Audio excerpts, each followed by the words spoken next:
Good afternoon. I'm here with Marie Pettie. Hello, Marie. How are you? Hi, I'm fine. Nice to see you. I'm Jennifer Noreen with Beyond Brand Collective, and Marie is the property manager and designated broker at Safe Harbor Property Management. Safe Harbor is located in Lakewood, but they do business from King to South Pierce. And they do property management, but they also buy and sell real estate. So they are a full service in regards to real estate and property management. So today we wanted to talk about a topic that is very common to all property owners at this time of year, and especially in the Pacific Northwest, and that is the winterizing of properties. So making sure that your residents are safe and that your properties are secured, and lots of things we could talk about. I'm going to let Marie prioritize what she shares, but Marie, what do you have to say about winterizing a property in the Pacific Northwest? Well, I would say that it's something that you really don't want to neglect or forget. We do have snow from time to time, and that is, of course, the main thing that we want to guard against is the damage that can happen from the snow. And if we have snow, that lasts at least 2 or 3 days running, then we really prior to that, we want to get in there and do things like disconnect the water hoses from the property itself. We want to make sure that the water is dripping through the pipes, the cold water, just a slow drip going through the water pipes, and also making sure that the actual property is at 68 degrees or above. And of course, if someone's living there, then that's going to happen. But mainly the vacant ones, we want to go through and make sure that they're also warm through that period of time. So do you go around and warm up the pipes? I don't know what it's called, but that thing that you put around the pipe to keep it warm. We go around and put on hose bibs. We do the things that I mentioned above. We turn on the slow drip.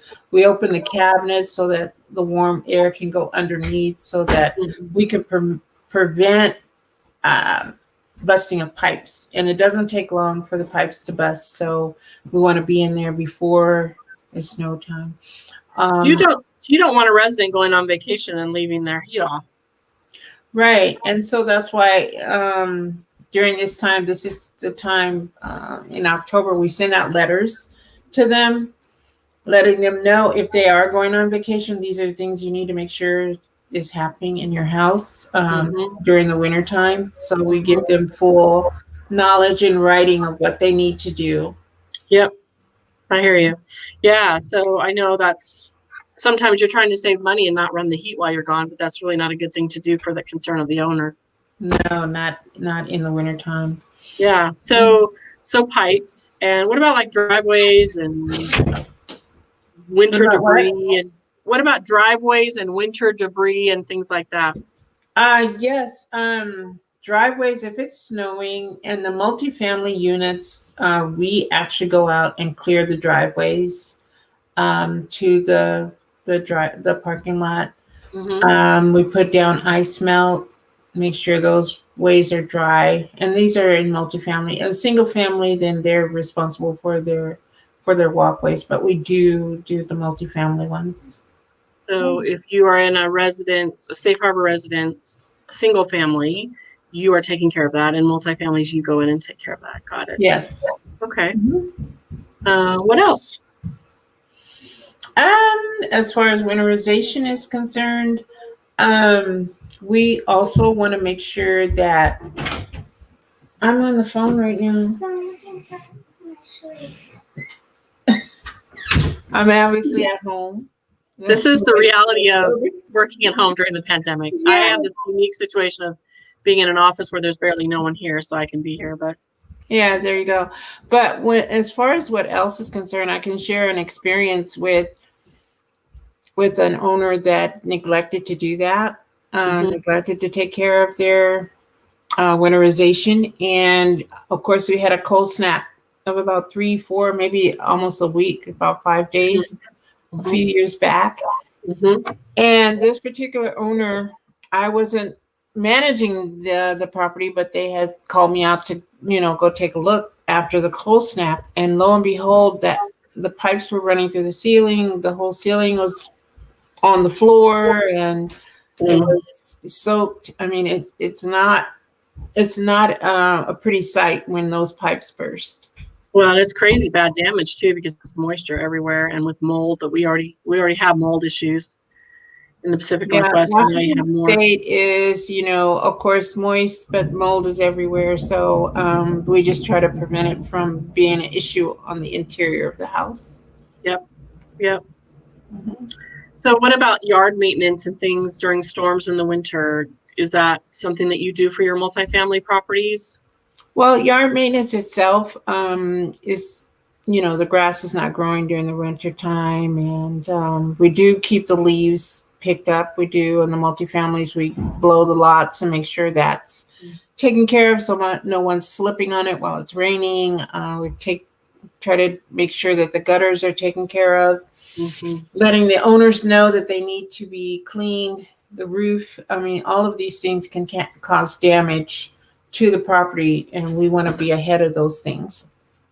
Right. And so when there's a storm and there's branches everywhere, you probably do a run through your multifamily. Yeah. Oh yeah, and the main thing when that happens is making sure, checking the roof, because when branches are flying all around, Yeah. it could damage the shingles. And so after every storm, a windstorm, we'll go out and check those and make sure there's shingles that, if there's shingles that need to be fixed, we're going to fix those. So do you have a list of things that you do, or I know there's spring cleanup, there's winterization, there's all kinds of things that you do to maintain a property.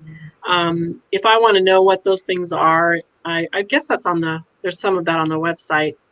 Yeah, we actually have a whole what's called a preventative maintenance schedule that on a monthly basis, there are certain things that need to be done to the property that we look at that need to be done.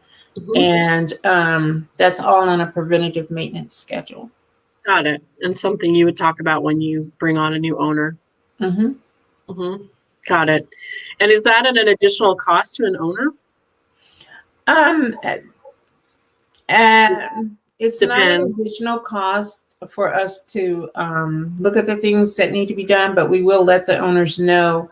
And then if it's something that we need to, charge for, then we'll let them know, like gutter cleaning and pressure washing and things like that. And then for single family homes, we will do the same. Yeah, if it's out of control or something that they didn't take care of, probably there's charges involved. Got it. Preventative maintenance, even like for, say, washer dryer hoses or hoses for your sinks, if they need to be changed out, from metal hoses to rubber hoses, or rubber hoses to metal hoses, whichever one is good. We want to check those also. Check the smoke detectors in October. Change out smoke detector batteries in October. Make sure the extinguishers are up to date in multifamily. It's just a whole checklist that we do to make sure that property is running smoothly. Is the state law involved in any of that? Are you required to do certain things for a property to keep it safe during the winter?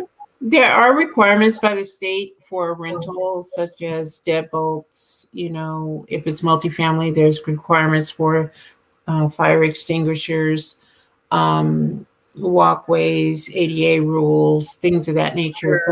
But as far as our preventative maintenance schedule itself, it's not state mandated. Got it. Yeah. Okay. Very good. So anything else you want to talk about on winterization? I want to also get a quick COVID pandemic update from you. But if you're interested in having someone else manage winterization for you of your properties, obviously that's something that a property management company does, and you should call Marie. I can put the number here on the screen again. You can also email her at safeharborrents@gmail.com. So how is it going during the pandemic, Marie? Has anything shifted for you since the new news, or how are you? Well, of course, we know in our area we've been put back on shutdown. So we were by appointment, having people come in and sign documents. But now we're going to go back to DocuSign and closing our doors to the public and just making appointments over online and getting that done. We still, of course, have our maintenance team that is taking care of any emergencies. They're considered essential workers. So any emergency that happens during in your home, then we're definitely going to be taking care of that. And of course, COVID marches on. As it marches on, more people are affected. So whereas, 2 or 3 weeks ago or a month ago, we didn't have, people that were impacted, but now we're finding more and more people are being impacted. And we've really connected with agencies that are helping out with, payment of rents. They've been really on top of it, getting the rents, into us, which we really appreciate. And of course, the residents appreciate also. There's, of course, all kinds of assistance programs that you can connect them with, and there's information on the website. They're actually working. Yeah, people can hold on for so long, and then it's kind of like, I need to go back to work, need to get things back to normal. So hopefully going into the new year, this is going to pass and things we'll see some normalcy again. I look forward to that. Yes. Yeah. And ironically, on the real estate side of things, which I know we don't usually touch on that, the real estate market is just doing very, very well. And people, despite the pandemic, are still moving into the area and buying, investing in rental homes and investing in multifamilies. And I know you've mentioned that some of your owners are reviewing their portfolios and making adjustments, and some are selling and flipping and different changes going on. But for the most part, the real estate market is just one of those things. Maybe that's typical, and that's just my naivety, but is that typical of a crisis? During economic crisis, does the real estate market usually do well? Not well. Like they say, lipstick doesn't get touched. Certain things in the market never feel the weight of a crisis. Women continue to buy lipstick. I know that was one I remembered from the Depression. Oh yeah, that's essential. Not that I was alive during the Depression, but I remember reading about this, that during a crisis, there are certain things that thrive. And I wonder. And housing is one of them, of course, but not necessarily on the sales side, because if we remember the crash in 2008, it was at a standstill. So each crisis has its own, characteristics. But because of, COVID, people are still needing a place to stay in place, or they're still needing a place to live. Sure. And it is still a seller's market, but I do expect that market is going to change here, once things catch up as far as what's going on during this crisis. Yes. Yeah, it'll shift. I agree. So, well, very good. It's good to see you, and glad you're still doing well and functioning as a business and taking care of residents and owners. And sounds like things are moving right along. I just still feel like, we're unusual. There's a lot of people that are losing their jobs and not able to run their businesses right now. Restaurants are completely changing how they do business. They just opened up their dining rooms, and now they're having to close them back up. And some businesses, because they can't get foot traffic, and they're not online yet, and so they're not surviving at all. So it's really amazing that property management and real estate, both of which you and I are in, are doing well, and we get to work every day. So that's awesome. Yeah, I feel lucky. Awesome. Yes. So, well, very good. So we'll do this again. I will be talking to you again, of course, and giving another update. Anything you want to share before we wrap up? Oh, I just wanted to share, of course, you shared our phone number. We're always open for questions. If you're having eviction or, issues with your rentals, we're happy to answer any questions at all. On the owner side, if you're wanting to help people pay rent, or if you're a renter needing to pay rent, you're an owner that's struggling with the care of your property, or wondering about maybe a potentially new client of yours, maybe they're looking for someone to take over the management of their properties, and they have questions about that. the number at the screen and the email there is perfect for both of those things, or all of those things. So, well, thanks, Marie, and enjoy your Thank you, afternoon. Jennifer. We'll see you again. Take care. All right. Bye-bye.